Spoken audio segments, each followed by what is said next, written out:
Mac Power Users, episode 632. Be the most Mac Pro.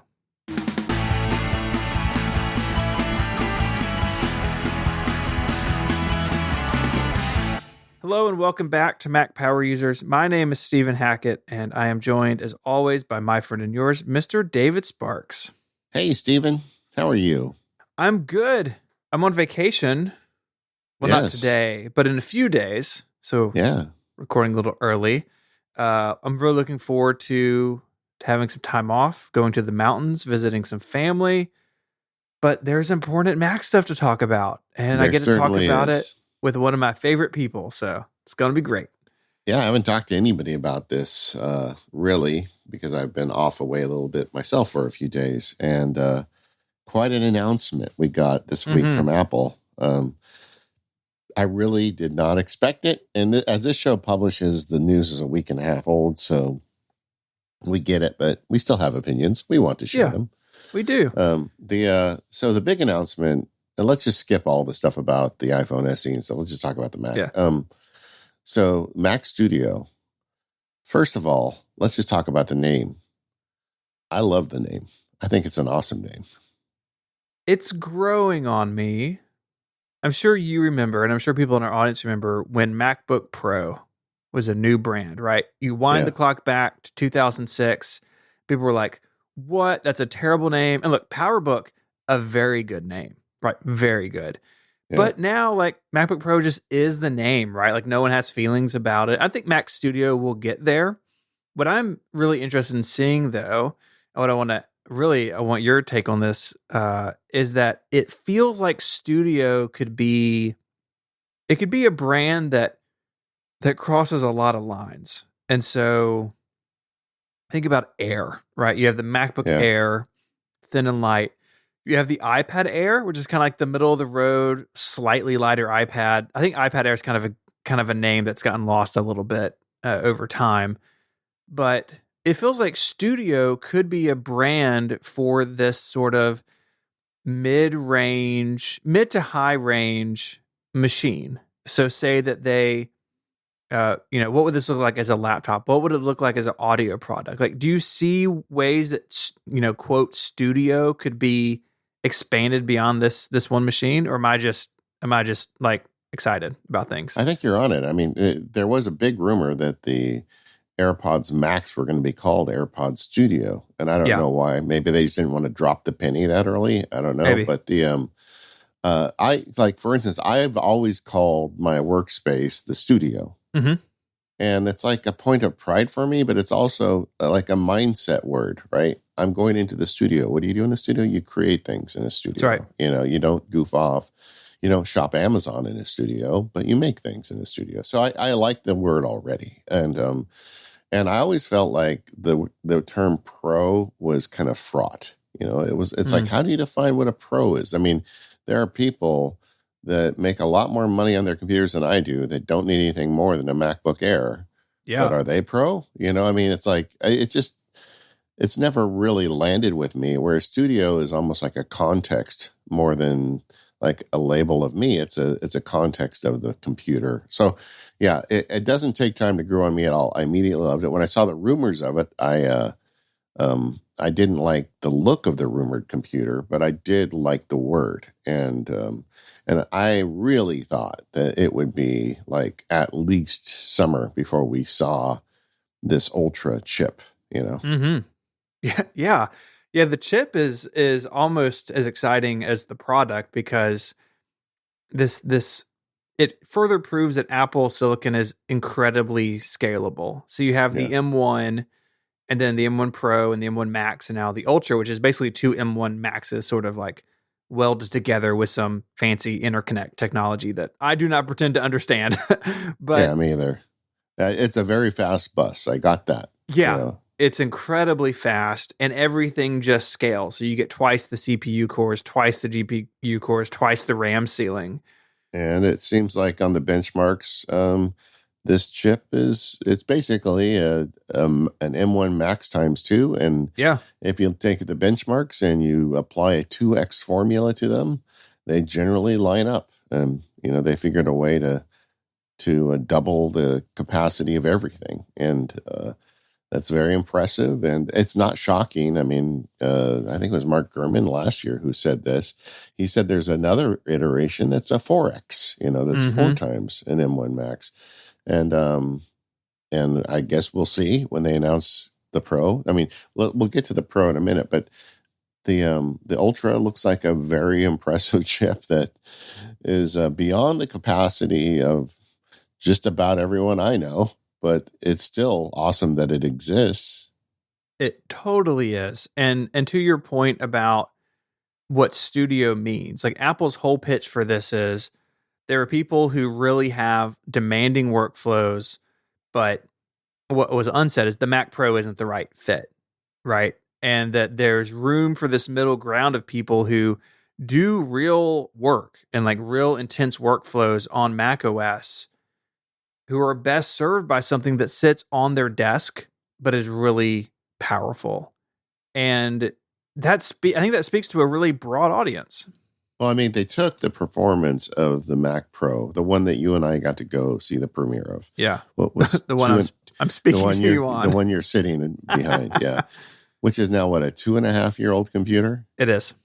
Yeah, and they completely pantsed it with benchmarks. I mean, they just like destroyed it. And but then there's also a new Mac Pro coming based on Apple Silicon. And I feel like the existence of this computer, this Mac Studio, which is at $2,000 and $4,000 respectively as a starting price, opens the floodgates for them to make like a $10,000 starting price Mac Pro that's going to be completely bananas. Mm-hmm.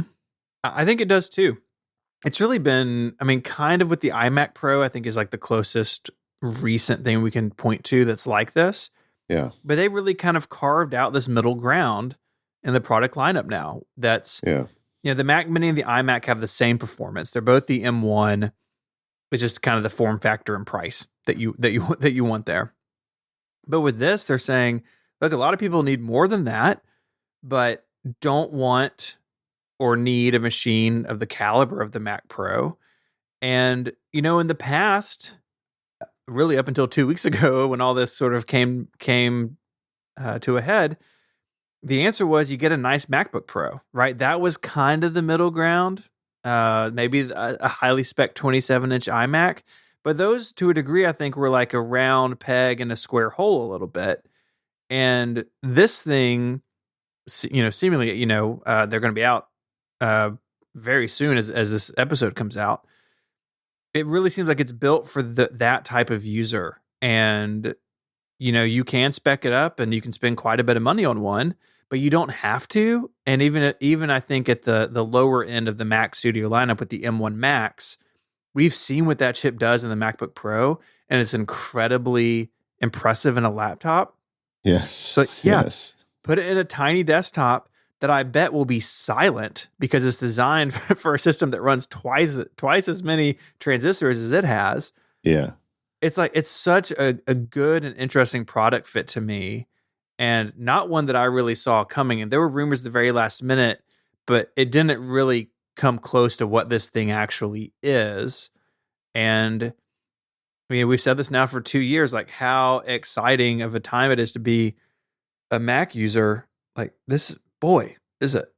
Yeah. It's like, driving in fog, but the fog is lifting.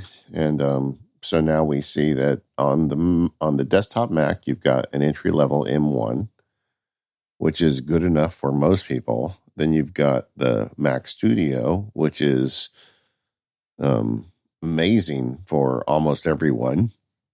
And they've told us there is a Mac Pro coming, which is going to be the right computer for very few people that really need that processing power. And I don't know. That's going to be a real fun day to see what they announce. Obviously, it's going to be something that's going to be completely crazy. But so they've got like this. Oh, and then I left out the M1 iMac. So they've got the all-in-one there too. Mm-hmm.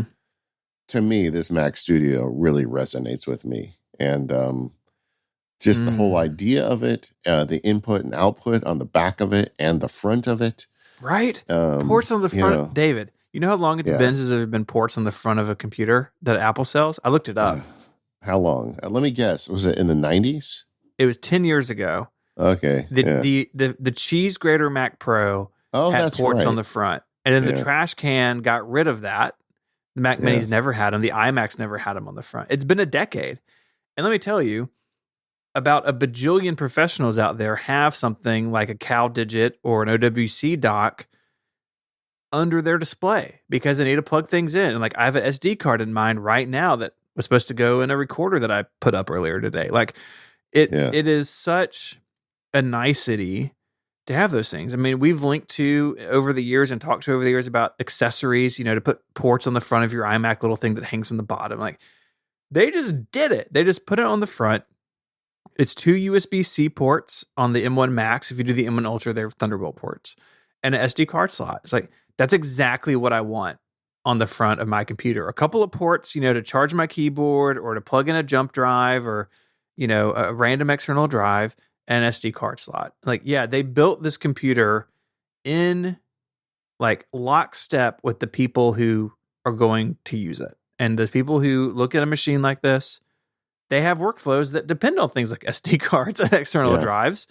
And so just put them on the front. And as soon as I saw that, you know, they were sort of unveiling it, I was like, I don't care what else they tell us about this computer. They've got it right. Like the decision to put ports on the front of it at Apple the first time in 10 years, like that means the conversation happened and the conversation went the way that I wanted it to. Yeah. It's just like, it's like a leading indicator of this is what we need. Right. Yeah. And I continue to believe that pro user group, what do they call it again? The, you know, the creatives people that they brought into Apple. The pro workflow team. Pro workflow team. I continue to believe they have enough sway to actually get the hardware made the way pros want to use the hardware. And I would feel like this is another example of that. And when you look at the whole line now, the Mac, I mean, the laptops are covered from entry level to very powerful. The desktops are entry level to very powerful, and ridiculous powerful is promised. I guess let's take a minute to talk about that. At the end, John Turner says, "Oh yeah, and there's one more. It's the Mac Pro, but that's a story for another day," or something to that effect. He loved delivering that line. You can tell, right? I imagine that in the you know, I'm sure they rehearse all of this to a T, right? It's all like perfectly done. Like if it were me, I would wink, right? I'd be like, there's one more. Like, I'm sure, you know, did it take like every fiber of his being not to wink? Because that's how I would be. I would not only wink, I would in post-production put one of those little stars on your eye and go ding when you wink, you know? Yeah. But I really think that the obvious platform for that is 3 months at WWDC. 100%. To say, oh, we told you something was coming and here it is. And it is going to be ridiculous in both performance and price. And that's okay. We're not going to have a Pro Display XDR reaction because they gave us the Mac Studio. Right. Yeah. I mean, you said it earlier. This frees the Mac Pro up to be bananas. Yeah. You know, back in the day, like I talked to Jason Snow about this last week. Like if you just wanted like a decent Mac, you could just go get a Power Mac for like $1,800, right? And you could put your hard drives in it and your cards in it. And that's just not the way the world works anymore. And I think that's, for the most part, good that the world doesn't work that way anymore. That these computers are so much more powerful and so integrated and so efficient. All that's possible because of this new technology. But the reason I think some people were like sort of stunned at the price of the Mac Pro and the Pro Display XDR is because there was no middle ground, right? It was, you went from an iMac all the way up to this Mac Pro that could cost easily 3, 4, or 5 times as much. And now that path's a little bit smoother, right? That if the Mac Pro is out of your budget, like that's totally fine because there's this other thing that's like the pressure release valve that will let the Mac Pro like be the most Mac Pro it can be. Yeah. I mean, good on Apple. I'm just so happy with the general state of Mac hardware right now. I'm thrilled. I mean, software, you and I have talked, you know, we've got some issues, but Yeah. What they are doing with hardware on the Mac now, it's like if you asked me a couple of years ago, sky is the limit. Sit down and write your favorite, your best plan for the Mac. If you could, be in control. That question I always ask listeners: if you were Tim Cook, what would you do with the Mac line? I don't know if I'd have the imagination to do what this line is now. It's just so amazing. Built-in silicon, super fast, long battery life. Stays cooled. The fans don't blow all the time. And now like a third line of computers in the middle. It's like, I'm just stunned and thrilled all at once. I think this is great news. Well, let me ask you about something that I think some people will think is missing is the 27-inch iMac. So Turnus said there's one more. It's the Mac Pro. If he was me winking at the camera, a star in his eye kind of moment.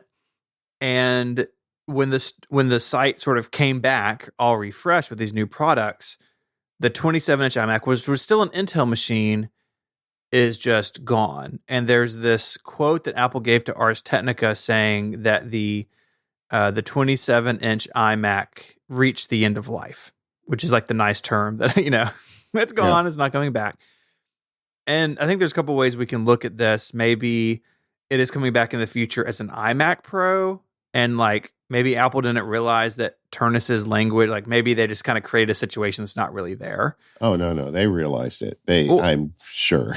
Yeah. Or they see the Mac Studio and the Studio Display, which we haven't gotten to yet. Yeah. They see that as a replacement for the 27-inch iMac. That, hey, the 24-inch is bigger and more powerful than it used to be. But if you do want a little more, you can do this. Now, the problem is the price for a Mac Studio and Studio Display is higher than the base 27-inch iMac was. But do you think that people, like, say that you're a 27-inch iMac owner now, maybe you've got that first 5K 27-inch iMac that a bunch of us ran for a long time. That was awesome. Yeah. And when it's time to replace that, okay, you have these other options. Do you think that those customers have a place to go between the 24-inch iMac and the Mac Studio, or do you feel like that 27-inch iMac spot really should be a product? Well, I definitely have thoughts here. First, I'd like to start with some context. You and I have complained on the show frequently about the iPhone sizes, and the problem is, and I have a couple of people in my life who want a big iPhone but don't need a powerful iPhone. Yes. And the only choice they have is to get the iPhone Pro Max. They don't need the Pro stuff. They just want the Max. And why don't they make the standard iPhone in the standard size and a big size? So historically, they did that with the iMac. They had the standard size and the big size. And now the question is, it seems, at least for probably the next few years, there is a one size of an iMac. And if there is no big size, but they have added this monitor, and we'll come back and talk about the monitor in a minute. But I think Apple's attitude is we're going to make one iMac, and this is the iMac. And if you want something bigger, buy one of our components that is a computer brain and our new screen, or some other screen if you don't want to spend that much money. Sure. And you can get a Mac Mini for $1,000. And you can get one of Apple's displays for $1,600, I believe. Yeah. So for $2,600, you can have a great Mac. If you think you need more brains, you can spend $2,000 on a Mac Studio. And for $3,600, you can have a great Mac. But you get to choose. And as you upgrade Macs, you don't need to upgrade your screen. And we don't want to be in the business of maintaining all of these all-in-ones. I think that's kind of their attitude. And I think they're probably going to see how that goes, Yeah, if they get a lot of pushback, maybe we see a bigger iMac, down the road. Maybe when the M2 family of processors comes out or something like that. I just found it, very interesting because the 27-inch iMac has been such at least in our world of like prosumer users, it's been such a mainstay for, especially in the 5K era. So we will see. I guess we'll see where that goes. But very interesting. I think sort of a weird hiccup after this event, trying to figure out what all this means. Well, I think, they're very intentionally silent on it. I think that internally, they've probably decided they don't want to make two iMacs. And if everybody loses their mind, they'll probably reconsider that. Yeah. I mean, look, Apple is a company now, especially with the Mac, seems very willing to unmake decisions. Yeah. Right? So 5 years ago, be like, no way. It's done. The book is closed on this. But now it's like, I think they would probably go back on this if they need to. I honestly, I get that there are people out there that just want an iMac, a big iMac, and I get it. I honestly think the solution they have is a pretty good one. I think when we get to the M2 Mac Mini, because there's a lot of rumors that it's going to get redesigned and probably more ports and be a better Mac Mini. You'll probably get more RAM. I think you'll be able to spec a Mac Mini for a reasonable price into something that can work for a lot of people. And then you can pick the display. I mean, Apple's display is going to be great, but there are a lot less expensive displays out there. I mean, you can get a $400 display that's pretty good too, you know? So, it's going to be up to folks to kind of make their decisions. And maybe that's the problem, is people don't want to have to make a lot of decisions, and they're making it harder for people to buy their stuff. But I also think that Apple has a lot of smart people that have access to a lot of numbers you and I don't. And I don't think they would have done this lightly. Yeah. But personally, with the existence of now a reasonably priced Retina 5K monitor, there's no way I would have bought a souped up iMac. I would much rather have the ability to have the brain and the screen as separate devices. To me, I mean, that makes more sense if I was going to be building one.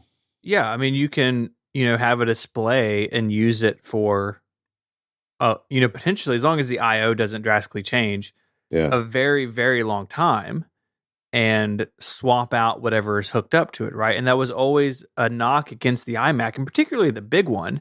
It's like, this is a beautiful, amazing display, and when the computer behind it croaks, then it's a paperweight, right? And you can, if you can take those things apart, then it means that you're not tied together forever. So it is very interesting, and I definitely love the 27-inch iMac. I've had a couple of them over the years, and have recommended a lot of them.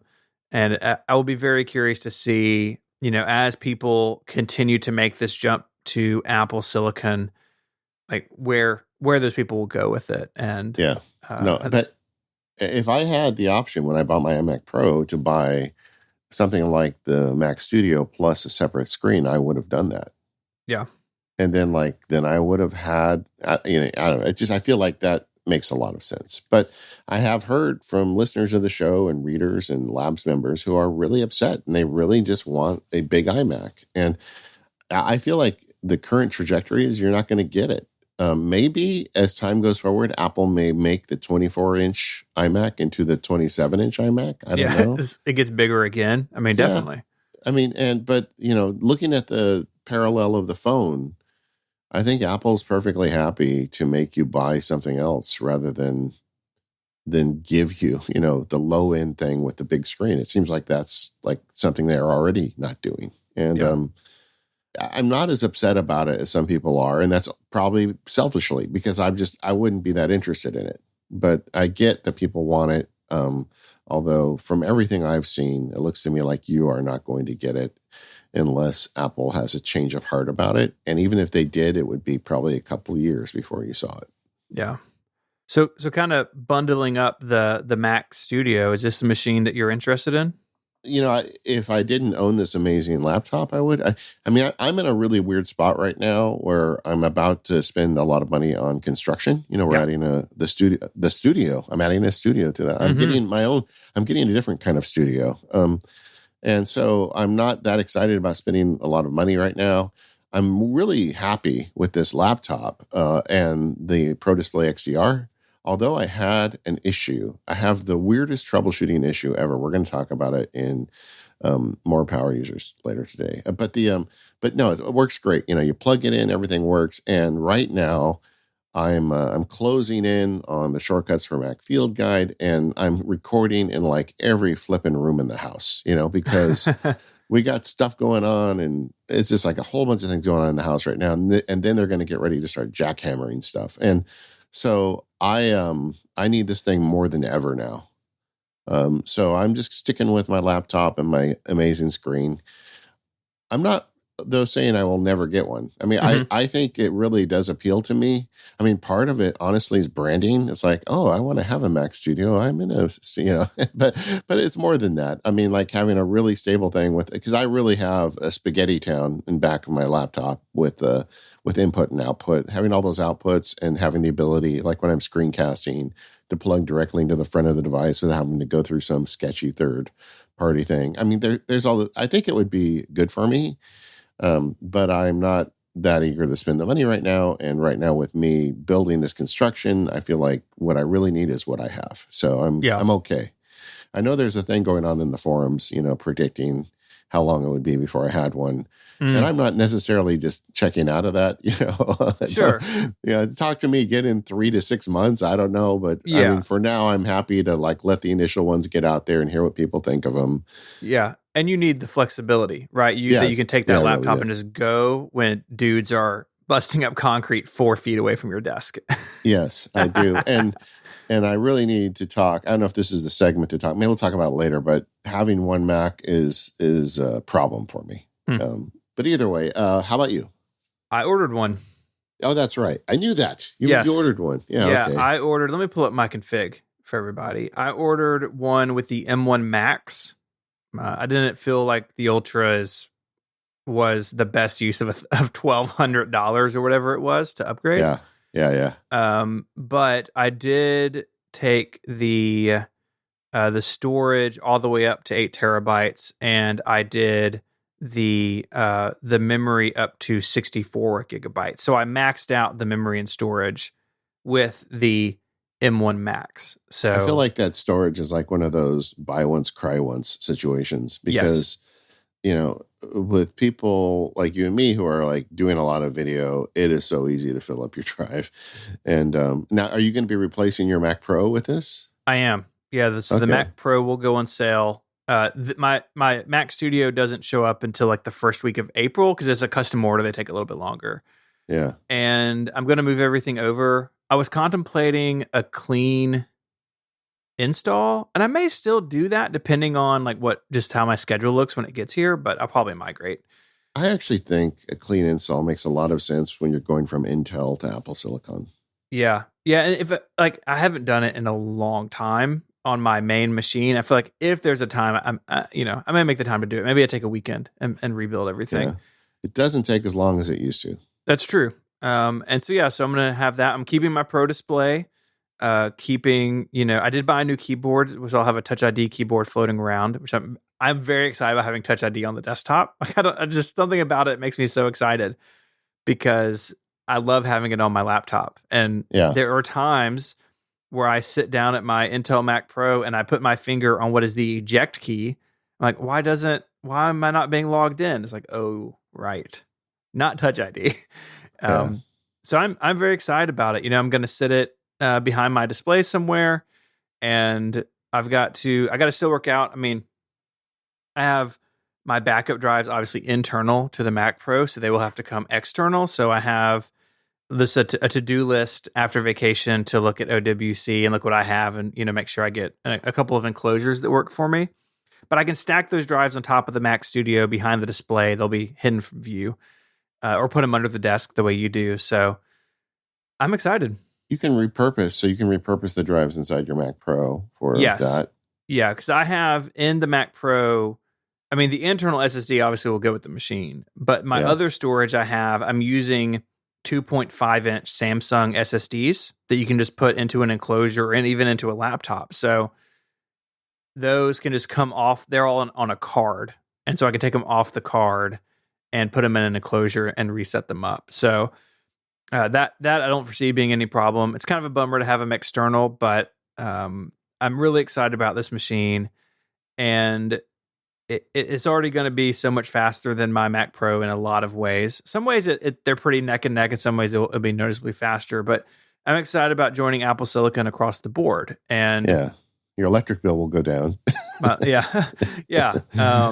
And and part of it is too, like, this is a business, right? And so getting out of the Mac Pro before the values really tank is important. Mike Hurley in particular is trying to get me to keep it, but it's like, that's a very expensive collection item. So I don't think I'll be doing that. No, don't keep it. I would absolutely sell it while it's still got some. There are pros that want Intel. Totally. I did the same thing with my iMac Pro. I felt like it was like a stock that was about to tank. And when I got an offer on it that gave me something that was useful in return, I took it. And I feel like you should do the same thing with your Mac Pro. You will be able to buy one cheap in a few years. So don't worry about it. And a couple things. First of all, the decision of Max versus Ultra, I want to give you my formal blessing. I think that's the right move. I suspect that the first of all, I don't think you need the Ultra for what you do. No. And secondly, I think the cooling situation is going to be really good for the Max version. And for the Ultra, it may be really good too. It's 2 pounds heavier. Apparently the heatsink is copper in the Ultra one. Mm-hmm. But there is a chance, I feel like, with all of that silicon burning in there, that it may be, more of a challenge to be silent. Yeah. So, and if you're not going to be using the power, but it means that the fans blow more because it's just so much bigger. Yes. That could be an issue. So I think you're probably right. I mean, we'll know once these things start shipping and people start testing them. And if any, all Apple Silicon so far has ran really cool. So maybe that's not even an issue. But I think you bought the right one for you. And the storage, I totally get where you're coming from. I'm already almost full with 4 terabytes. I mean, the Maxsparky Labs, I am burning through video like nobody's business right now. So, but I'll figure out an off storage thing. I'll make it work. And just getting rid of the Mac Pro, don't feel bad, man. I mean, it happens, I mean, get what you can for it and turn the page. Yeah. You summed up my thought exactly. I don't need the power of the Ultra, and I want this thing to be as silent as possible, especially since it's going to be on the desk. It'll be behind the display, but I record audio a bunch. So that headroom is really important to me. And my guess is, I mean, even looking at the MacBook Pros, they don't really spin the fans that hard that often. And so I would imagine that at least when I'm sitting here recording, when I'm not running very much, that it would be totally silent. And yeah, I'm excited. I think this is a really cool machine. I think it fits a really interesting point in the Mac lineup, and I'm excited to have one here on my desk in a few weeks. Yeah, I agree. I was with some friends when the keynote played, and several of them are Apple enthusiasts, and they were buying their new stuff, and it was very exciting to see people getting these new Mac Studios, and that's the perfect Mac for you, I think. Whatever that Mac Pro is, it's going to be way more than you or I need. I'd be shocked. I mean, maybe we've got some high-end users in the odds. I'm sure we do that will need it, but I think it's going to be really a niche product. This episode of Mac Power Users is made possible by 1Password. We live in a complicated age. We all have countless online accounts, things like social media to online shopping, banking, and beyond. And each one of those accounts needs to have a secure, unique password to keep us safe. That's where 1Password comes in. You can use it to create and store those passwords, and you don't have to remember them because they're stored in 1Password on all of your devices. So if you're at home at your Mac or your PC, or in the office or on the go, you can log into all of your accounts easily. With 1Password for families, you can share login information with the most important people in your life. And with 1Password for teams, you can create 1Password vaults for different coworkers, and you can manage them with really fine-grained control. So only the people who need access have access. 1Password works across a wide range of browsers and devices. So just looking around my office, I have it running on my Macs, on my PC, my iPhone, my iPad, an Android phone. It's all there, ready to go. And AgileBits, the people behind 1Password, always stay on top of the newest OS features. So if Apple or Microsoft or Google have new features that make logging in easier, things like Touch ID or Face ID or Safari password autofill, they're always there adopting those features to make 1Password better and better. Head on over to onepassword.com/MPU to learn more and to sign up for a free 30-day trial. And when you do, you'll get 20% off. That's onepassword.com/MPU. We didn't talk about the display in much detail. Let's talk about the studio display. They got a 5K display. It's the same panel that's in the current shipping 5K iMac, largely. I mean, I'm sure there's a few differences. It is not like the super, ProMotion display that we get on the MacBook Pro, because there was some rumors that they were working on one, and I don't know, maybe they still are, I don't know. But this is a basic, solid Apple display that includes a good quality camera and good quality speakers, so you kind of get that all-in-one experience. It's also a Thunderbolt hub. You plug in the back of it, and you can plug other stuff into it. And the pricing is not $6,000, which is very good, right? It's 27 inches, not 32 like the Pro Display XDR, and it doesn't get as bright. But this is the display that 99% of the people is good enough for almost everyone, including you and me. I mean, and it looks like kind of what we've been asking for. I mean, did you have any complaints with it? No, I really don't. I mean, for years people said take the iMac display and put it in a case, and that's what they've done. Yeah. It is slightly brighter. It's 100 nits brighter than the iMac display, but going 500 to 600 nits is not drastic in real term usage, I don't think. I'm pretty impressed with the price. You can definitely, like we said earlier, you can buy something that's honestly pretty good for less. But if you want the Apple experience with one cable and it looks really good and has nice speakers and a nice camera, $1,599 is lower than I kind of thought it may be $2,000. So seeing $1,599 is nice. Yeah, I totally expected $1,999. When they were going through it, and they're like, oh, and we got these great speakers and a really good camera. I'm like, gonna be $2,000. And they got under that. Yeah. You can spec it up so you can do the nano texture glass, which first showed up as a $1,000 option on the Pro Display XDR. Here it's $300. Yeah. Well, they're getting better at it, probably. Yeah. And I saw one in that demo room, but I've heard from people who have them and say that it's amazing looking. No, I remember when we were at the Mac Pro premiere, and I said, can I touch it? And they're like, no. And then I'm like, well, can I use your polishing cloth on it? And they said, no. Yeah. And then they just kept saying no. And then they never invited us back. So maybe that's why. Well, to be fair, they haven't had an event since then. Yeah, that's true. But what's also cool is you can order different stands. Now, the stand you order it with is the stand that it has forever. You can't change them from anything that I've seen. No, you can't. Yeah, I looked into it. Okay. You have the traditional tilt adjustable stand like the iMac, where it's always the same height, but it tilts forward and back a little bit. That one comes just with the display. So you get the tilt adjustable stand, $1,599. You can add tilt and height adjustable stand for $400.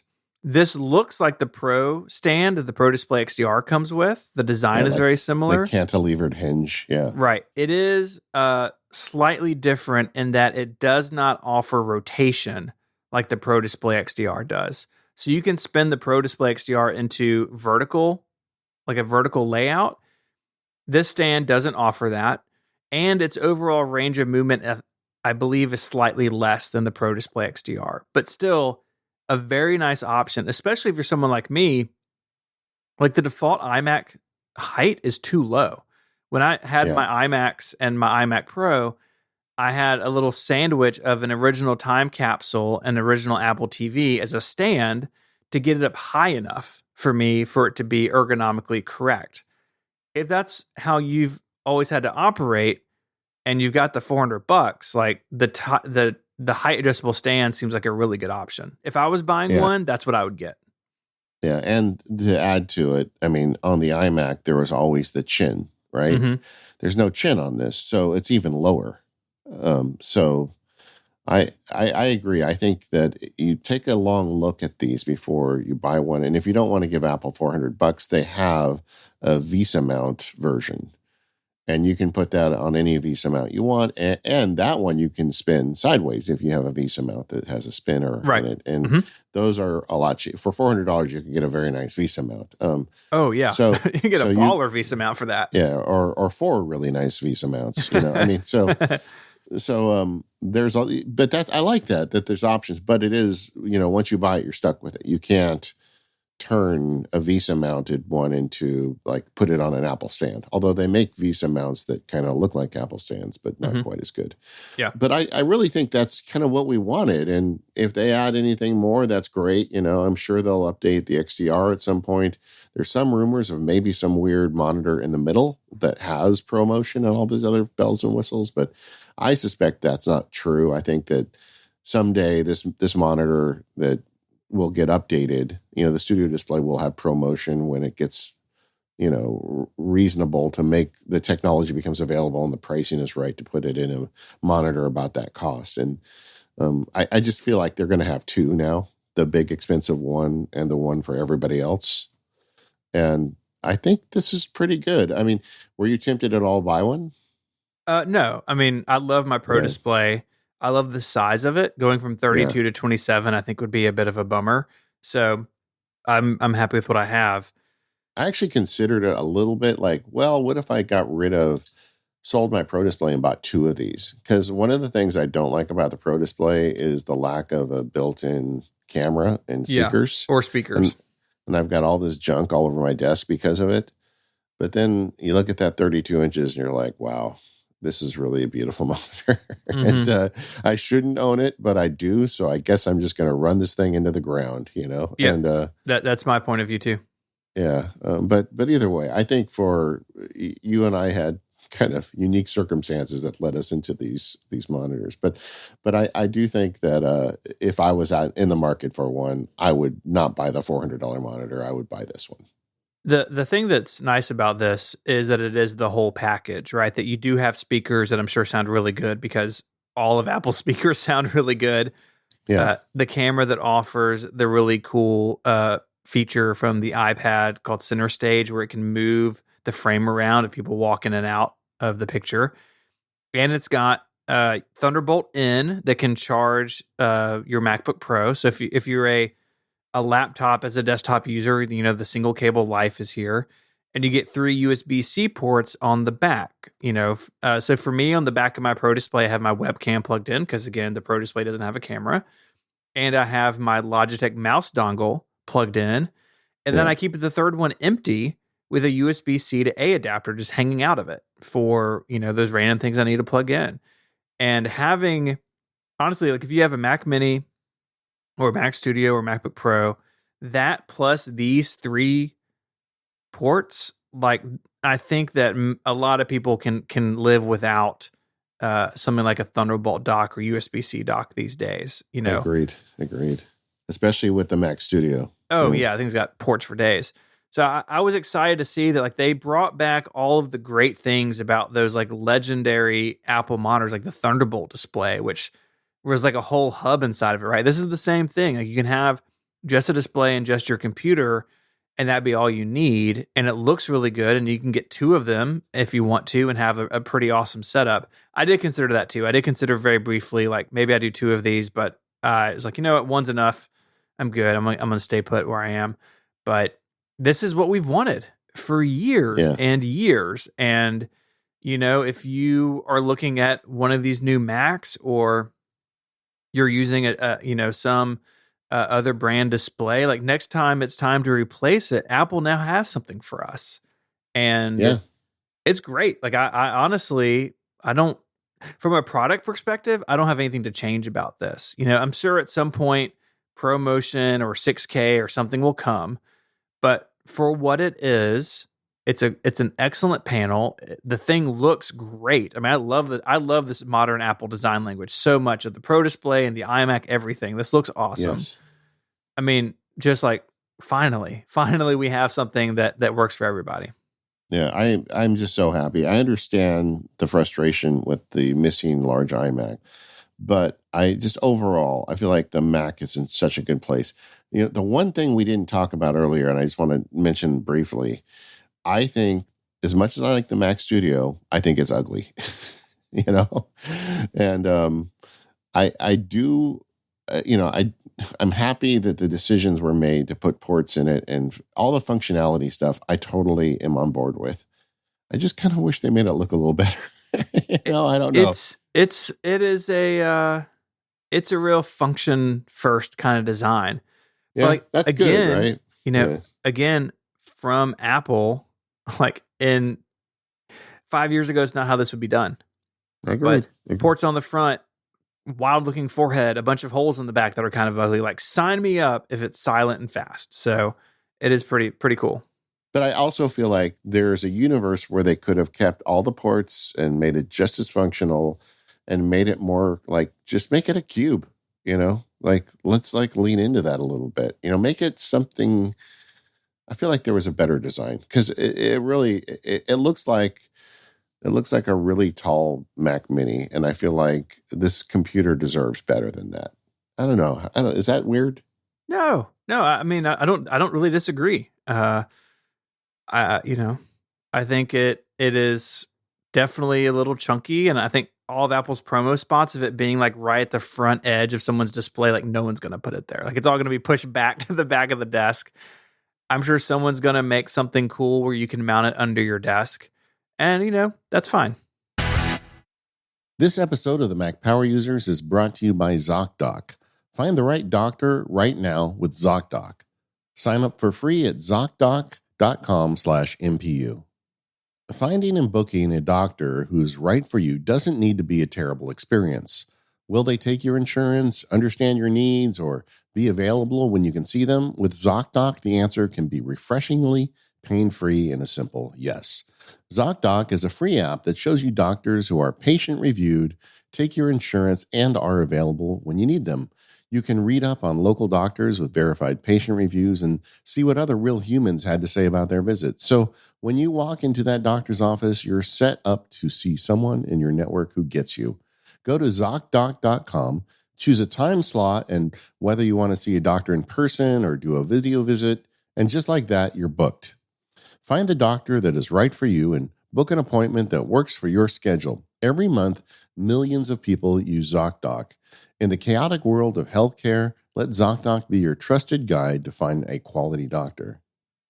Finding a doctor is just so hard because there are so many variables about their availability and, of course, insurance. Even the list the insurance gave us when we were looking for a doctor wasn't accurate. So we'd call somebody and make an appointment only to find out that they still didn't accept our insurance, even though the insurance said they did. So ZocDoc was a great way to get around this because ZocDoc puts those filters in for you. It lets you find only doctors in your insurance and only doctors that have time for you. It just simplifies the process. Look, if you're sick, you want to see a doctor. You don't want to be messing around with all this nonsense in terms of getting an appointment. And ZocDoc solves that for you. Anybody who needs a doctor should check out ZocDoc. So go to ZocDoc.com/MPU and download the ZocDoc app for free. Then start your search for a top-rated doctor today. Many are available within 24 hours. That's ZocDoc.com/MPU. That URL one more time, ZocDoc.com/MPU. And our thanks to ZocDoc for their support of the Mac Power Users and all of Relay FM. Okay, so on to some feedback in this, supposed feedback episode. Yeah, we got to talk about the Stream Deck again because we touched a nerve with that one, man. Stream Deck stuff, so many things. Yeah, there is a lot of follow-up in the forums. We're going to put a link in the show notes, and there's a lot of people talking about it. A lot of people buying new Stream Decks, a lot of people that already had them. They're doing cool things with them. Mm-hmm. I just feel like the Stream Deck is one of those things that is a perfect fit with Mac Power Users. Like, you mean give me buttons that I can customize the look of and make my Mac do cool stuff? Yeah. Sign me up. And it's not a very hard sell, Yeah, and that's where I wanted to start. A lot of posts in that thread were talking about ways to make buttons. And that's something we sort of touched on in the episode, but didn't really go down too much. But several really nice applications. The first one is Button Creator. This is a Mac app. It's in the Mac App Store, and it lets you create buttons just for the Stream Deck. It's like pretty single purpose. It's $4, but it has some really cool tricks up its sleeve. So you can set, of course, like backgrounds or gradients, which gradient buttons can look really cool. Mine are mostly solid color, but this makes me want to do more gradient things. Yeah. And it has a predefined library of 2,400 icons, or you can use any emoji, or you can supply your own image file, and it will export square PNGs that you can go and drag into the Stream Deck software to make your buttons. And Yeah. honestly, you probably don't need anything more than what this offers. This is so impressive, and the list of these icons it can do and how it lays them out is really nice. It was an insta buy for me when I saw this. It just makes so much sense. And for $4, it's cheap. Mm-hmm. And these icons are SF symbols, as far as I can tell. So like the trick I was talking about in the show of taking SF symbols and exporting them, and then like all the nonsense I was doing, this app has done the work for you. Yep. I don't think it's the full collection of SF symbols, because SF symbols is now up to like 3,300 images. Yeah. So maybe this app will get an update to include them, because I think there's some weirdness about an app basically like showing you the full libraries of SF symbols. I think Apple's a little picky about that. Yeah. But if you're looking for like one way to make buttons for your Stream Deck or other products like it, this button creator for Steam Deck application gets my full thumbs up. Yeah, me too. There's another app called Bakery. And this is another App Store app. And you can design assets and screenshots, but people are also using that to make their Stream Deck buttons. Yeah. Yeah, it is more full featured than the button creator app. Bakery does a lot of things, but you can definitely use it for just this sort of simple use of making beautiful buttons. But you can also do like you see them in App Store. Icons. Yeah, App Store previews, app icons, lots of things with this. It's free with an in-app purchase, and it's pretty cool. They can do a lot of stuff, but probably a lot of stuff that most people don't need, I think, is maybe how I would say it. Yeah. And then there's another app called Image to Icon, which I have used in the past, this app for creating icons for like drives and things on my Mac, when I get into the custom icon phase and I want to grab an image. But that would work too. Yeah, so this, you're giving it a photo, like say of your dog, and put it in there. You tell it what sort of icon it's going to be, and then it sort of takes that image and makes the icon out of it. So if it's a folder, you can make it like cropped to the image of the folder, or like you said, like a drive, then you could have it as like the label on the top of the drive. It's really cool, and it is, again, like really flexible, but a nice way to make these buttons. Even if the name hurts me. The name hurts me a little bit. Yeah. Well, it feels very like 20 years ago how you would name an app. Uh-huh. That's okay. But and it has in-app purchases as well. And it looks like it's because it's been updated since the last time I used it, looking at it here as we prep. But yeah, there's a lot of ways. And even like the ways we were talking on the show, just take an image file and crop it to a box works too. There's a lot of things. But people do want to have cool looking buttons on their Stream Deck, and there's quite a few ways to do that. Yeah. The last one I'll point out is the Mac Stories Shortcuts Icons Pack, which they sell. There's a classic version and a color version, and they came up with these to make shortcuts icons and put them on your home screen. But they did such a good job on them. Several people were like, I've been using them as buttons on my Stream Deck, and because they're from a collection, they all have the same sort of look and feel. And so that's another one that if you're struggling to find good icons, I would check that out too. Now, do you like when you make a new Stream Deck action, do you immediately make a cool button for it? I try to. even if it just starts life as something like as an SF symbol, and I may come back and tweak it later, I feel like I want a nice looking button because I got to see it all day, you know? Quite often I will actually make a button, like stick around for a week and make sure that it actually gets pushed before I spend the time to do an icon. But with some of these apps now, I think I may get faster on my icon generation. The also integrations with the Stream Deck were a popular topic. The ATEM is a product made by Blackmagic. I actually own one. I own the entry level one. Mm-hmm. It's like $300, and what it does is you can plug HDMI ports into it. The one I have has 4, but they have them with 8 and even more than that. And then it has a single USB-C out that plugs into your Mac, and it spoofs your Mac into thinking that the ATEM is in essence a camera. And then it's a hardware camera switcher. So I can do like a Star Wars fade between the camera that looks straight at me and the camera to the side. But even better, I can plug like an iPad into it, because an iPad can get a USB-C to an HDMI cable, and then I can switch to that. And when I'm talking to people or doing lab stuff, I can be switching those cameras between devices and my face just by pushing one big button on the ATEM. It's very handy, and I'm really happy with it. But having to push the buttons on that thing is just another panel I have to deal with. And listener who gave us this, was it Glenn? I think so. Glenn.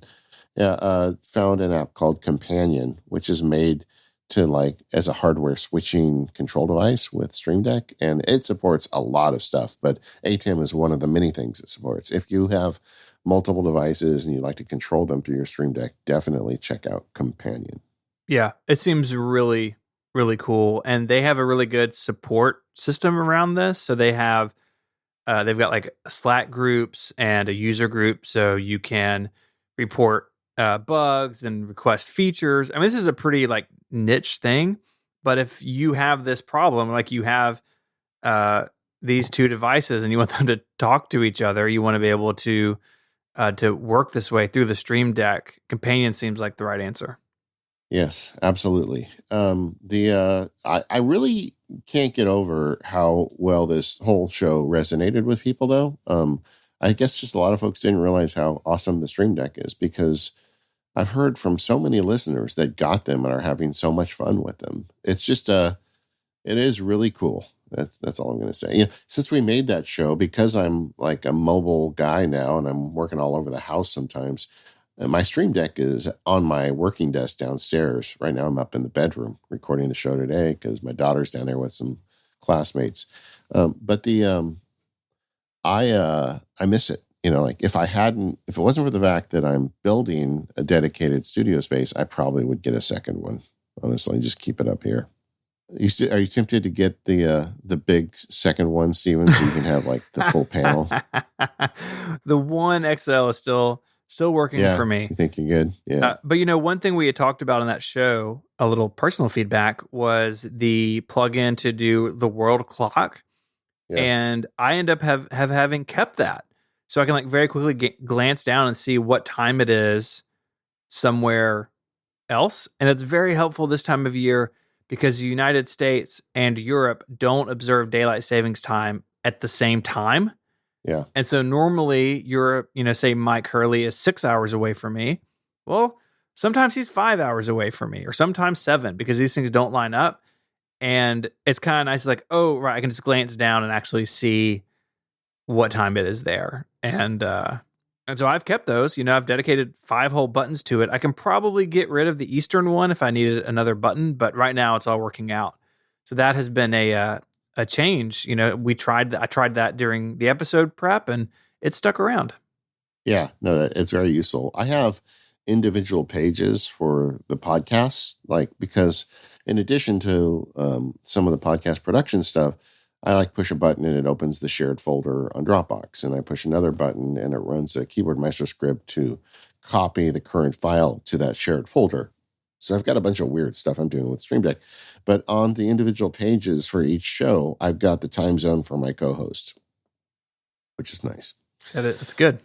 We got pointed to a focus mode Stream Deck workflow, and this is Based on my other show, Automators, we have a forum for that show too. And somebody wrote a cool automation to get access to your focus mode and set them via Stream Deck. Yeah, this relies on the JavaScript for automation framework on the Mac.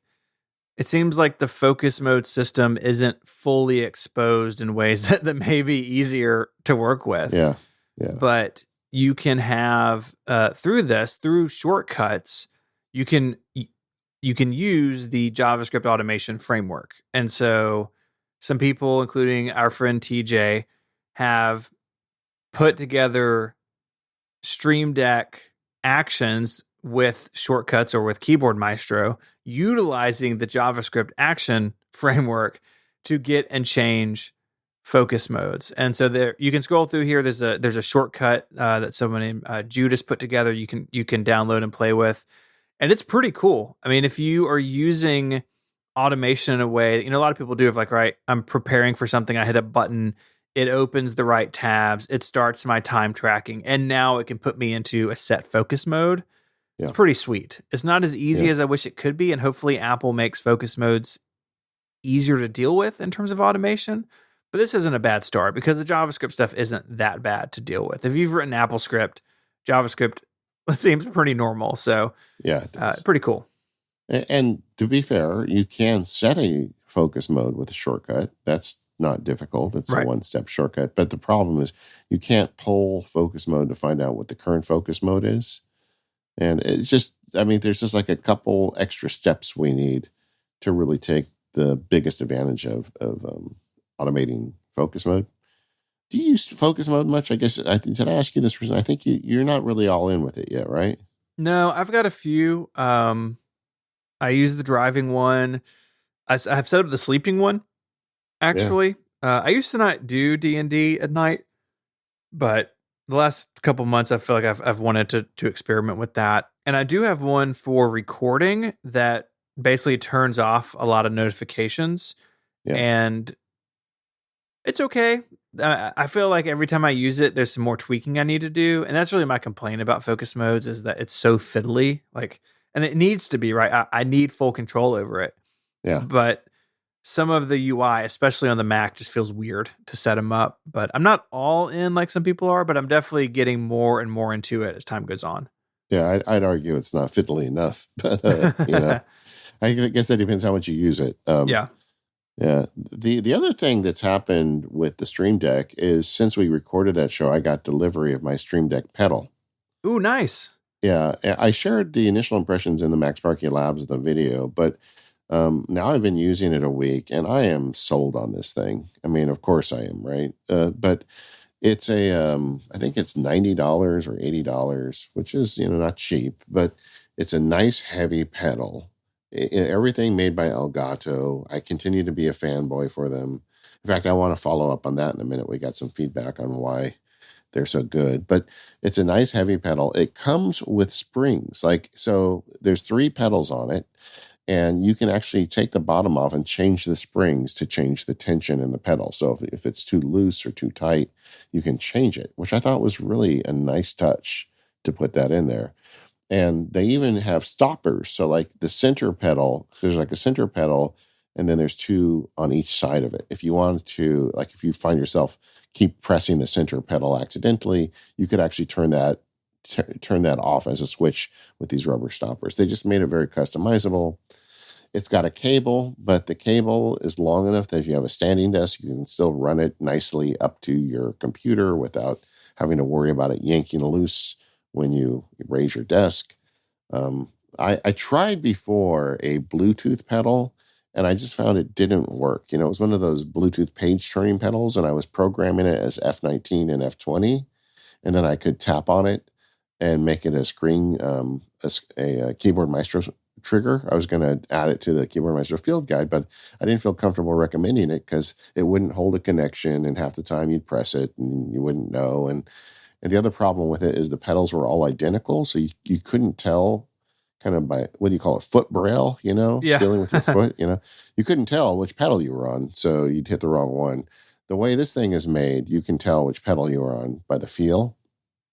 And because it's cabled, it always works. And I don't think you need this in every app. I mean, but there are some apps where it's super convenient, like editing for ScreenFlow and audio stuff. It's very nice to have the forward and backward stuff on it. The center pedal, when I can actually turn off my mic using my Elgato Wave XLR. It can act effectively as a cough switch. Mm-hmm.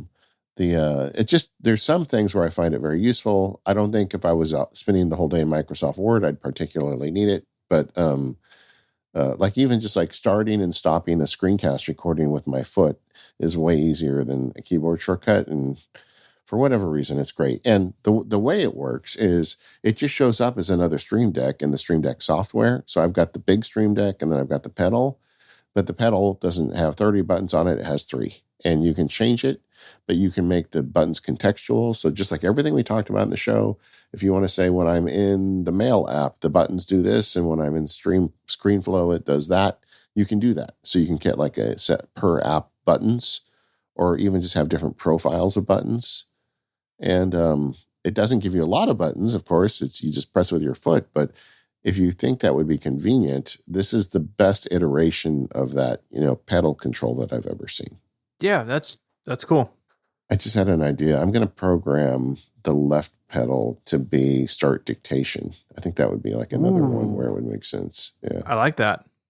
Yeah, but it's a good device, and if you're liking your Stream Deck, you may want to get yourself a pedal.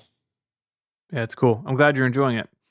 Cornchip wrote into the forums about why Elgato is so good. They come from the Apple world in Germany. Reading from Cornchip's post, Markus Fest was the original creator of Toastburner app. Oh boy, remember that thing? I do. And founded what became Elgato in the 90s, and a bunch of original German makers of Logic Pro were in on it. And they've made a bunch of products over the years, but, he ended saying, hey, they had some forgettable products over the years, but persistence pays off. And whatever they're doing, I feel like they've got the right values, because like even this pedal, the fact that they put the springs in so I can change the tension of the pedal, that never would have occurred to me. Usually the company would say, okay, this is what the pedal, we're going to pick how strong the springs are, and we're going to make them, and that's what the consumer gets. And they're like, no, let's give them a way to change them if they want. To me, that's like another like little example of why Elgato is a company that continues to get my money. Yeah, it's really cool. I mean, the integration is so nice, and like we talked about on the show, it's just built from the ground up with flexibility in mind, and that's what we want as power users. This episode of Mac Power Users is brought to you by our good friends over at Memberful. Memberful is the easiest way to sell memberships to your audience, used by the biggest creators on the web.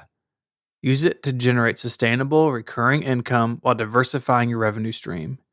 Here at Relay FM, we have used Memberful for a really long time for our membership, and when we relaunched it in 2020, a pretty unstable year, it really proved to be an excellent choice.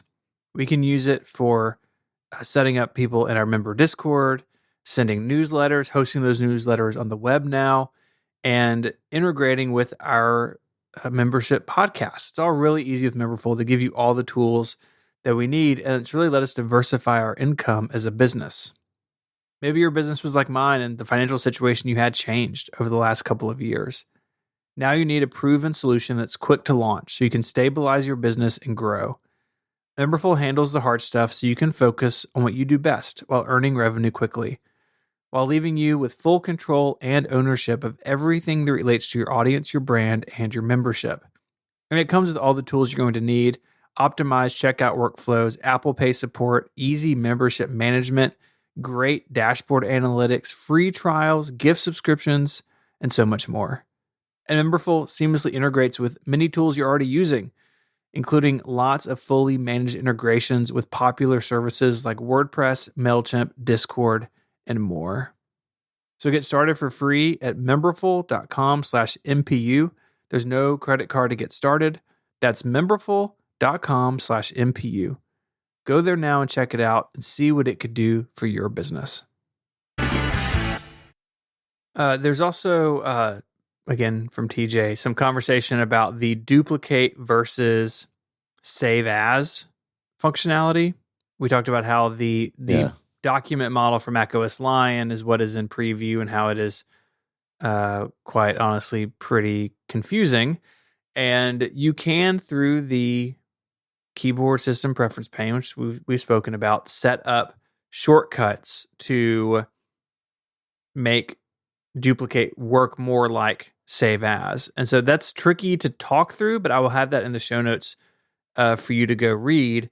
And if you, like me, have found the duplicate functionality always just a little weird to get used to, then this could be a nice way to make preview act, more like it did before.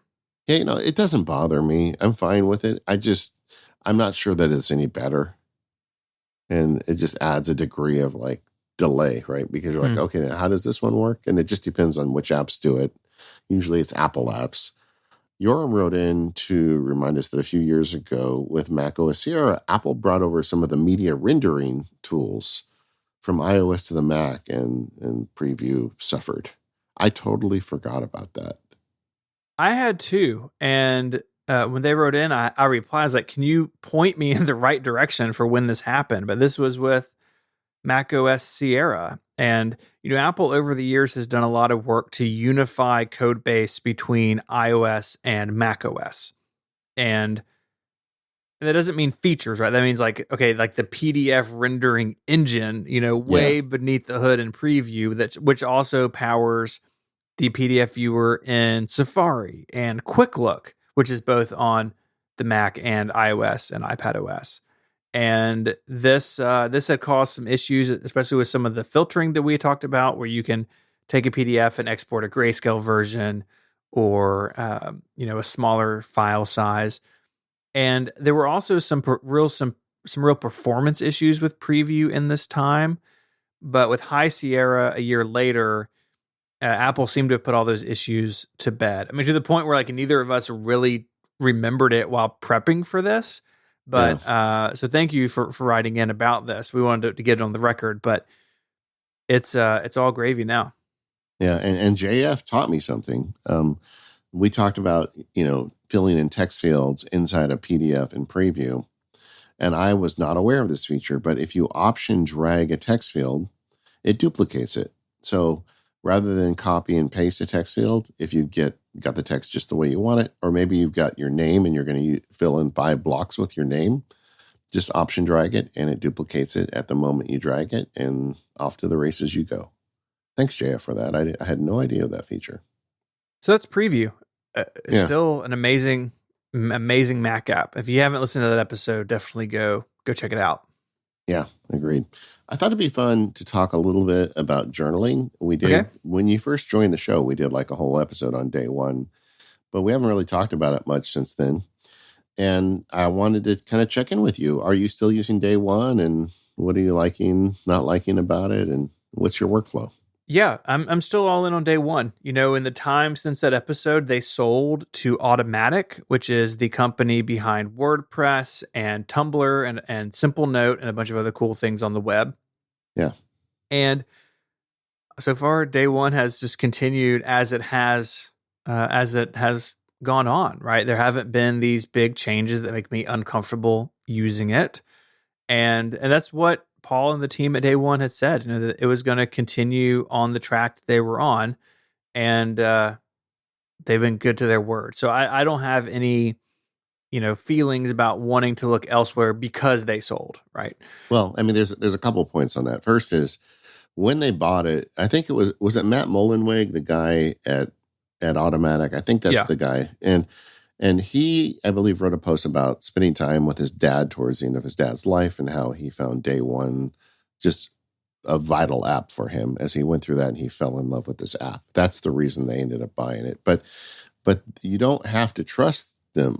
And honestly, I do believe Automattic is a privacy, a company that cares about privacy. I don't want to say that privacy is their priority because you never know, right? But it seems like they take it seriously. And But they've kept end-to-end encryption in. I've got a bunch of emails from people saying, "Oh, Automatic bought it. I'm going to leave." I'm like, so long as they still have end-to-end encryption, you don't have to trust them because they can't unencrypt your stuff.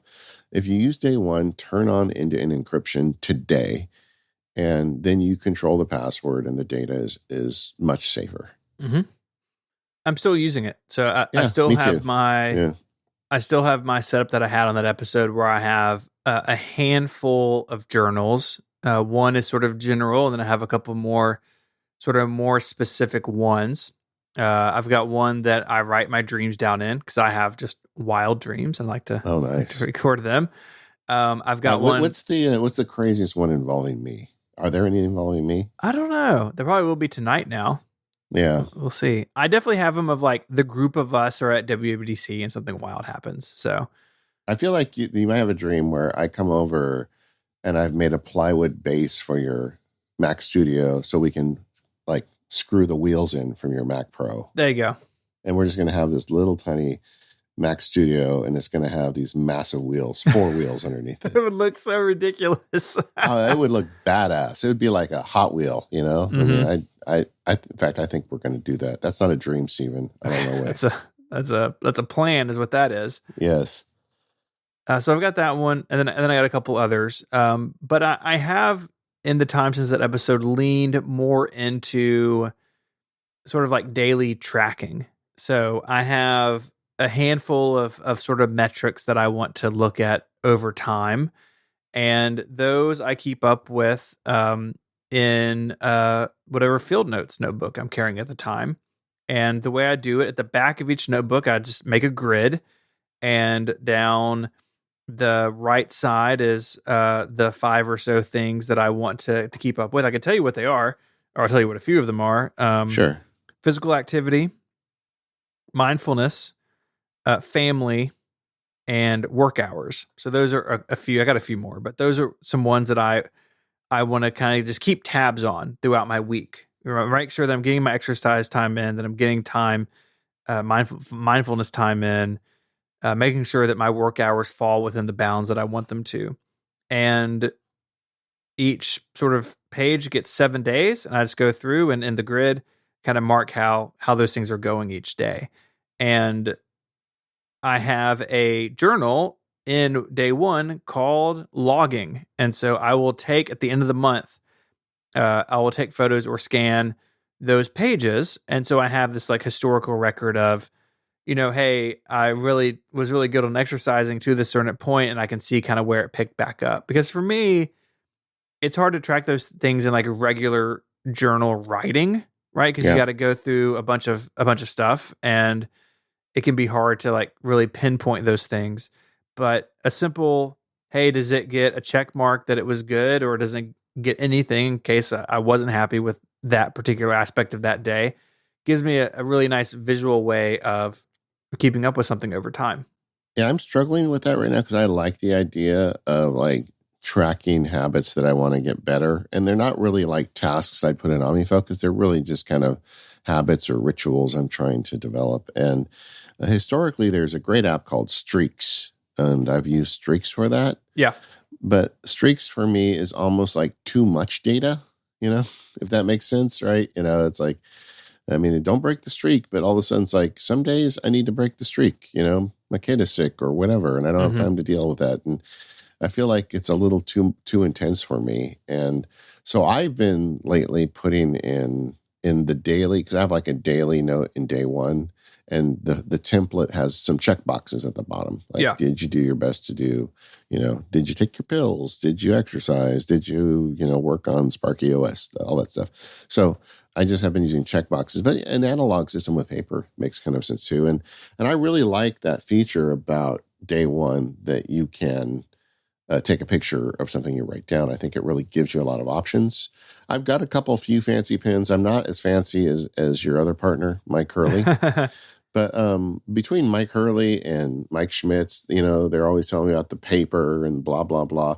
And I do find sometimes journal entries that I handwrite get to the bottom internally for me better, because forcing myself to slow down to write requires me to spend more time paying attention to my brain. Yeah, absolutely. And but what I do with those is I just in day one they've got a great scan document button. You press that button, it auto puts the borders around the page and captures it. And I really realized how much I need to use that a couple of years ago when we had those fires, and we got evacuated twice. And the first time the evacuation order came out, it was very sudden. You know, the police were driving up and down the street, and it was very kind of like apocalyptic, right? And so I got out, we got the pictures off the walls, I got the computers, we got the basic stuff, and then we went down to San Diego to stay with a family member, and I realized I left all my journals under my desk. So it's like if the fire came, everything I'd written down in the journals was like vapor, you know? So I'm like, okay, I'm not going to do that. I still use the books and the paper, but not routinely. Yeah. Just I just use them when I really have a thorny problem, and then I take pictures of them and save them to day one.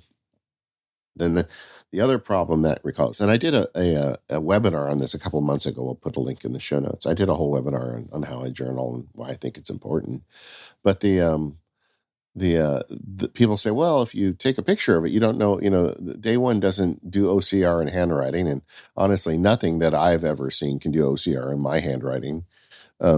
So, you don't really know what those words are. So what I do is I just write a quick summary in text once I import it. Like if I do a journal entry and I'm thinking about Mac power users and, something with my daughter and whatever, I'll just put like the subjects that I was thinking about or tags in the day one entry. And then I can always go back and find it that way. Yeah, that's good. For me, honestly, the real benefit of journals is the creation of them, not going back and reading them anyway. Yeah, you're writing it down. For me, at least, as I write things down, which most of it I do in field notes, but sometimes I just open day one and type directly. Just kind of depends on what the day has entailed. For me, the process of writing it is the process of processing it, right? And once it's written, I've done what I need to do with it. I totally get that. Yeah. The other thing I do, and I know some listeners are doing all their journaling in Obsidian, particularly if you use the Obsidian Sync service, it's also end-to-end encrypted. So I think that's good. I toyed with that for a few months, but ultimately stuck with day one. I still am of the camp. As much as I love Obsidian, I feel like it's not everything. There are things that are good in it and things that are okay in it. And there are better tools sometimes. And I just feel like that day one is the better tool. I do, however, sometimes import notes into Obsidian from day one. You just block and copy and then put them in, and then I can reference them later if I need to. Yeah, that's cool. I agree with you. I think tools like Obsidian or Craft or maybe even Apple Notes, if that's kind of where your PKM stuff lives, they don't have to be everything. And one thing I like about day one, because at the end of the day, it's just a bunch of files, right? But I like that it's laid out with a timeline, and I can see this day in history and see, pictures of my kid 8 years ago on this day. Like, I like those journaly features around it that I wouldn't get if I picked up all that data and moved it somewhere else. And so that's one reason it's been so sticky for me, is that it's a journal, and it means that it comes with these cool features based on time. Yeah, and if day one ever gets bad, that's going to really suck. But I can get my data out, or I can also print it off as a PDF, or there's a lot of ways I can preserve the data. Totally.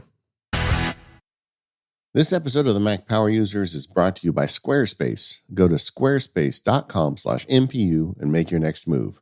Enter offer code MPU at checkout to get 10% off your first purchase. Squarespace is the all-in-one platform for building your brand and growing your business online.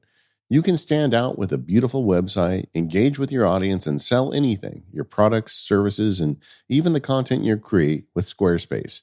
Squarespace has got you covered. With Squarespace, you can use insights to grow your business. If you've ever wondered where your site visits and sales are coming from and which channels are most effective, you can analyze all of that in Squarespace. Once you've got that data, you can improve your website and build marketing strategies based on your top keywords and most important products and content. You can also stand out in any inbox with Squarespace email campaigns. Why not encourage your visitors to sign up as email subscribers and start them on a journey to becoming loyal customers? Just start with an email template and customize it by applying your brand ingredients like site colors and logo. Plus, built-in analytics measure the impact of every send. You can also get started with best-in-class website templates and customize it to fit your needs. It's as easy as browsing the category of your business to find the perfect starting place and then customize it with just a few clicks. It is so easy to make a website entirely your own and beautiful with Squarespace. I've used Squarespace for years. Just last week, my daughter created a new Squarespace website. She wrote a play that they're going to be performing at multiple colleges next year, so now they have a website for it. She built a Squarespace site in a couple hours. It looks amazing, and it was all done with the easy-to-use tools at squarespace.com. I love that she did this entirely on her own. I had no involvement. She didn't need any help from Dad, and it looks gorgeous. I'm just so proud of her, of course, because she wrote a great play, but also just happy that she was able to put this together so easily. And I know of no other platform but Squarespace where that could be possible. So head over to squarespace.com/MPU for a free trial with no credit card required. And when you're ready to launch, use the offer code MPU to save 10% off your first purchase of a website or domain. That is squarespace.com/MPU. And when you decide to sign up, use the offer code MPU to get 10% off your first purchase and to show your support for the Mac Power users. Our thanks to Squarespace for their support of the Mac Power users and all of Relay FM. All right, we like closing these feedback episodes with some stuff that we're playing with. And what you got for us? I already told you about my new Stream Deck pedal. That's my most exciting recent acquisition. But I also just wanted to take a minute. This is something I bought 6 months ago, and it's the Apple MagSafe battery. And it came out, everybody made fun of it because it was so expensive. It's $100 for a battery that has like half the capacity of a $50 battery. But I just really like this thing. And, it's perfect because it's small, it fits in my pocket, and like as we're recording this yesterday, I flew from Milwaukee to Seattle, and then I got stuck in the airport, and then I flew from Seattle to LA, and then I drove from LA to down to where I live. My daughter's car that doesn't the cigarette lighter thing is broken, so I couldn't have a charge on my phone, and I got through the day fine because I had this little battery, and it's just super convenient, to stick it on the back of it. Usually I wait until the phone is like a half to a third left in charge, and I put it on, I let it charge until it gets up to like 80%. I think trying to get it to 100% with these batteries doesn't make sense, but just it gets up to 80% really quick. And then I've still got some more left in, and a full travel day. If you need extra battery, this thing is there for you, but you don't have to worry about cables or a big heavy brick. And I get that this thing costs too much, but it sure is convenient. I wanted to take my hat off to the Apple MagSafe battery. Yeah, my wife and I each have one. It will charge her 13 mini almost completely. The Max Pro that I have is a little bit different story. But on vacation as we're recording this, I'll leave in a couple of days, we will both have them, and I'll have them fully charged, and they just stick on the back of the phone. They stick really well if you use a MagSafe case with the silicone or the leather.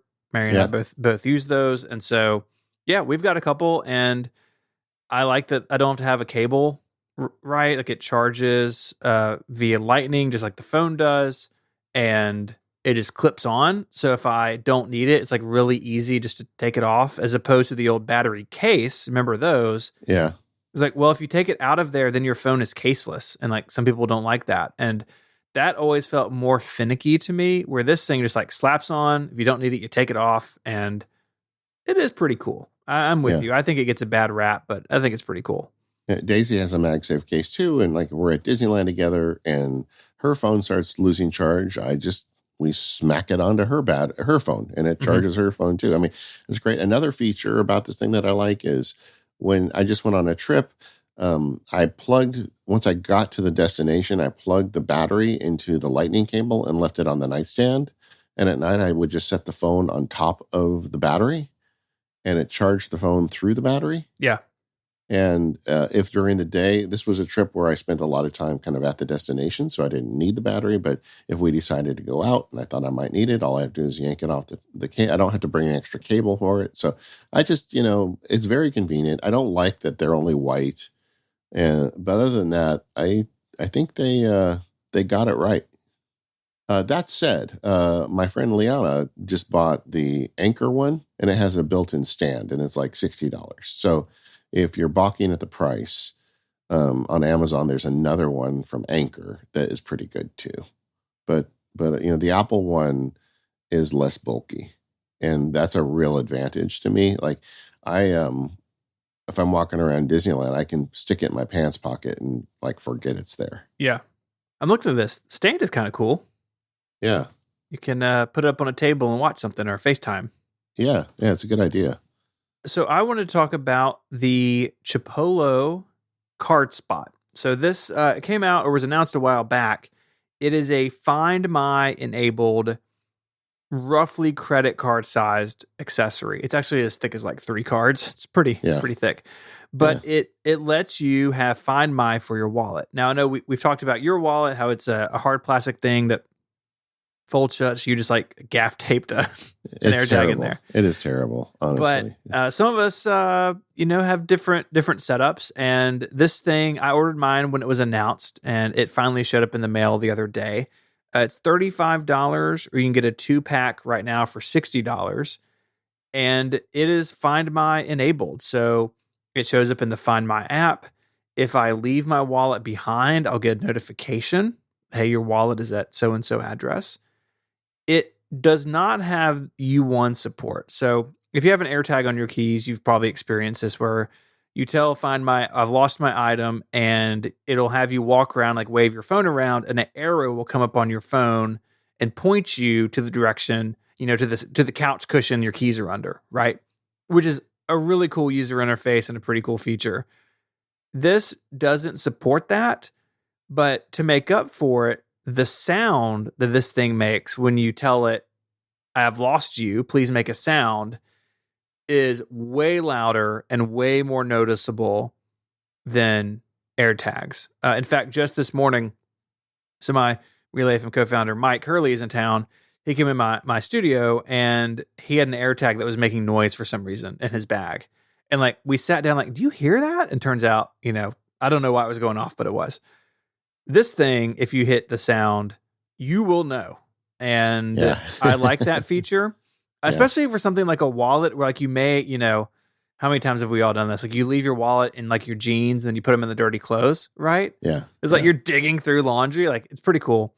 The one kind of thing against it is the thickness. If you have a minimal wallet, you may have to pick some things not to carry with you anymore. And the other kind of knock against it is that the battery is built in. So on the AirTag, you can twist it apart, and it's like one of those little, watch type batteries, like you can go get at the drugstore, right? The battery's built in. Now they do have what they call the renewal program, so you can replace after 2 years. They say it's going to last 2 years. At the end of that, you can send it back for recycling for free, and if you do, you can get your next one for half price, which I guess would make it like $18 or something. $18 over 2 years, not too bad. And they do say that, they're going to recycle them properly. But that is something to contend with. It's not great, but it's not as bad as it seems when you hear, hey, this thing has a sealed in battery and it's only going to be good for 2 years. So I feel like they've done as good of a job as they could maybe with making this, the smallest environmental impact that they can for what it is. All right. I'm not sold on that hearing the story, 3 credit cards still is pretty thick, right, in your wallet. Yeah, it is. I mean, for me, and like my main credit card is like a pretty thick metal one. It's like it's thicker than the Apple Card, or if you have like the Amazon Prime Visa, I think it is thicker than that. Like it's got some bulk to it. So I just recently saw a friend who had the Nimalist wallet, Nimalist. Okay. And I put a link in the document. I want you to look at these because The one I saw was really impressive. It like held the AirTag really good. Looking at a lot of these AirTag wallets, they make wallets now that have an AirTag shaped hole in them.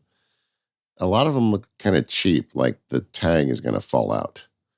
And this one wasn't like that. I saw one in person, and I'm seriously considering buying one because I think ultimately that's going to be the solution for me. It's just a leather wallet with a AirTag kind of thing, bolted onto it. What do you think of these? Are you looking at them? Yeah, this looks pretty nice. Yeah. So it's still pretty minimal. They have the carbon fiber one is hideous, but they have some leather ones, vertical and horizontal layout. And this looks pretty cool. I mean, there's nothing you can do about the AirTag being like a bump on the side of it, but the way it's integrated in looks pretty good. Yeah, I think I'm going to get the one I saw was it's on sale now for $50, so hopefully it still is when you guys see it. But sold out. Never mind. I was gonna get the blue one. The blue one sold out, but they got black and sort of more traditional leather colors. Yeah, all right. But either way, I feel like I think I'm gonna have to try one of these instead of the Chipolo, because then I can actually have it point the arrow at it, and I can still get like a few credit cards and some cash into it. I like a minimal wallet too. But the idea of having an AirTag in my wallet is a very attractive idea. But it's clear to me that my gaff-taped version is not acceptable. So I need to find something better. Yeah, this looks like a pretty good compromise between those two things. Yeah, would you be okay if I got this one and wouldn't make you mad? Yeah, right. Yeah, do it, and we'll talk about it on a future show. All right, I'm getting the walnut brown one. All right, that's very. That feels very sparky, Yeah, I always like the Indiana Jones vibe. Yeah. Right? Yeah, he definitely had an AirTag in that hat taped in the top of it. Totally. I mean, it kept coming back to him, right? That's right. Did you get that thing when you use Apple Pay where it always gives the wrong address? I have that happen all the time. I think it looks at your contact or something. I don't know. Or maybe it's in the wallet preferences. Yeah. Well, that was shockingly easy. I just bought that wallet. Yeah. So Apple Pay on the web is dangerous. Yes, it is. Okay. Well, that's cool. Maybe I'll have something to talk about next time we do a feedback episode. We are the Mac Power Users. You can find us over at relay.fm/MPU. Thank you to our sponsors, 1Password, ZocDoc, Memful, and Squarespace. I'm really looking forward to trying to stump the genius today with my Mac problem. So we're going to be talking about that in more Power Users, and we'll see you next time.